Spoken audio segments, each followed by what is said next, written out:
आज के मुख्य समाचारों की ओर। मकान काफी बड़ा होकर किराएदार भूमाफिया जम्मू कुमार भंडारी उनका बेटा श्रेयांश भंडारी द्वारा बुटीक की दुकान किराए से ले रखी थी, लेकिन उनकी नीयत खराब होकर मुझे फरियादी संजीव दुबे को डरा धमका कर मकान से निकाला गया और फर्जी तरीके से रजिस्ट्री कर धमकाया जा रहा है, जिसको लेकर जिला प्रशासन एवं न्यायालय में प्रकरण दर्ज कर न्याय के लिए दर दर भटक रहा हूँ। इंदौर से आमिर खान की रिपोर्ट। जी रेडी। दिनांक 19 मई 2015 मैं श्वेता बोर्डिया, पति स्वर्ग नरोत्तमलाल बोर्डिया, निवासी 939/3 ओल्ड परासिया, इंदौर, मध्य प्रदेश, अपना ये अंतिम व्यक्तिगत लेख स्थापित कर रही हूँ। यह कि मेरी उम्र 95 वर्ष है। मैं शारीरिक एवं मानसिक रूप से ठीक हूँ, स्वस्थ हूँ। इसलिए मैं इस वसीयतनामे के द्वारा मैं अपनी चल अचल संपत्ति का वैधानिक उत्तराधिकारी संजीव दुबे, स्वर्गीय रामसेवक दुबे को नियुक्त करती हूँ। यह कि मैं इस वसीयत लेख 731 रसीद संख्या 31 दफ्तर A3/27 है को जब तक है मैं जीवित हूँ सार्वजनिक नहीं करना चाहती हूँ तथा संजीव दुबे को मेरी व्यवस्था अनुसार सारा रुपया दे दिया जावे। धन्यवाद।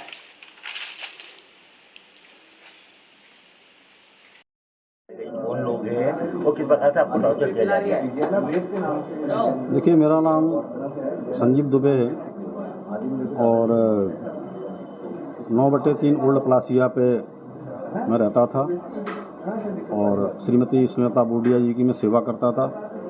सन 2005 में मैं उनके यहाँ पे पहुँचा था, सेवा के लिए रखा था उन्होंने मुझे, और मेरी सेवा से खुश होकर के 2015 में 19 मई 2015 में उन्होंने मुझे रजिस्टर्ड वसीयत की थी, जिसके द्वारा मुझे ये 9/3 ओल्ड प्लासिया मकान प्राप्त हुआ था।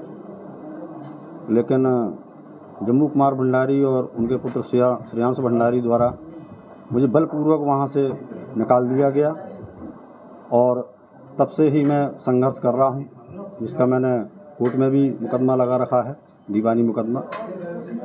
मैं यहाँ इंदौर में आता हूँ तो मुझे परेशान किया जाता है, मेरे पीछे लोग लगा दिए जाते हैं, मेरे साथ मारपीट भी की गई, धमकियाँ मुझे दी गई। और शासन प्रशासन से मैं यही अपेक्षा रखूँगा कि मैं एक साधारण सा आदमी हूँ, तो मेरे साथ जो है न्याय मिले मुझे, और सभी से यही अपेक्षा करूँगा। आपको मकान खाली कराने के लिए कोई ऑफर आया था कभी? नहीं, मेरे पास मकान खाली करने के लिए ऑफर नहीं। मुझे वहाँ बलपूर्वक वहाँ से बंदूक दिखा करके, डरा के, धमका करके मुझे वहाँ से भगा दिया गया, निकाल दिया गया था। जगजीवन रामनगर में कितने समय से आप रह रहे हैं? जगजीवन रामनगर में यहाँ पे आप रहते थे, एड्रेस दिया ना 15 जगजीवन रामनगर। हाँ, आता जाता रहता हूँ मैं यहाँ। मैं परमानेंट यहाँ नहीं रहता हूँ। कितने समय रहे पहले? यहाँ पे मैं काफ़ी टाइम रहा हूँ, 2 साल करीब, 2-2.5 साल रहा हूँ। वहाँ से मेरे को निकलने के बाद में आपका हुआ है किसी क्राइम ब्रांच के सिपाही के माध्यम से? नहीं, किसी सिपाही के माध्यम से नहीं हुआ। मैं डायरेक्ट ही गया था आवेदन लेकर के, अपना पूरी फाइल लेकर के, चूँकि मेरे पास पूरी फाइल है हर चीज़ की, वीडियोग्राफी है, सारी चीज़ें हैं। मैं गया, मैंने कहा साहब आप ये जो है मेरा आवेदन, मेरे साथ में ऐसा ऐसा घटना हुई। तो उन्होंने बाकायदे जाँच की, पूरी सारी फॉरेंसिक जाँच हुई, सारे तथ्य उनके सामने आए, इसके बाद ही उन्होंने FIR की। उन्होंने मुझसे कोई डिमांड नहीं की, ना किसी ने मुझसे कोई डिमांड की, ना मेरे पास पैसा है, ना मैंने किसी को मैं दिया है मैंने कुछ भी। ठीक है, आपका नाम बता दो। मेरा नाम संजीव दुबे है। इस प्रकार का आया है कि जो पूर्व लैंड लेडी थी स्नेहलता बोर्डिया, उन्होंने 2015 में संजीव दुबे को वसीयत करी और पुरानी जो वसीयतें थी उसके पहले की वो सब निरस्त कर दी 2015 की वसीयत से। श्री जम्बू कुमार भंडारी जो हैं वो वहाँ पे एक बुटीक चलाने के लिए कमरा उनने किराए से लिया था और कमरा किराए से लेने के बाद वो मकान हड़पना चाहते हैं वो, और 2006 में उन्होंने एक फर्जी वसीयत बनाई बगैर ऑनर को बताया, और उनके नॉलेज में जब ये बात आई तो उन्होंने अपनी सच्ची सेवा करने वाले, उनकी देखरेख करने वाले संजीव दुबे के पक्ष में रजिस्टर्ड वसीयत 2015 में की 2016 में उनकी डेथ हुई। उसके बाद उस 15 की वसीयत के माध्यम से ये मालिक बने और ये वहाँ पे रहे। 2019 में इनको बलपूर्वक वहाँ से निकाल दिया। जब श्री जम्बू भंडारी को ये बात मालूम हुई कि 2015 की कोई वसीयत बनाई गई है संजीव दुबे के पक्ष में, तो उसको मिट आउट करने के लिए, कर्टेल करने के लिए, उसका प्रभाव ख़त्म करने के लिए 2016 में एक फर्जी वसीयत बनाई गई। जबकि 25 अक्टूबर 2016 को वो खुद हॉस्पिटल में एडमिट थी, जो भवन स्वामी है, जो स्नेहलता बोर्डिया, ऐसी स्थिति में वसीयत नहीं कर सकती थी।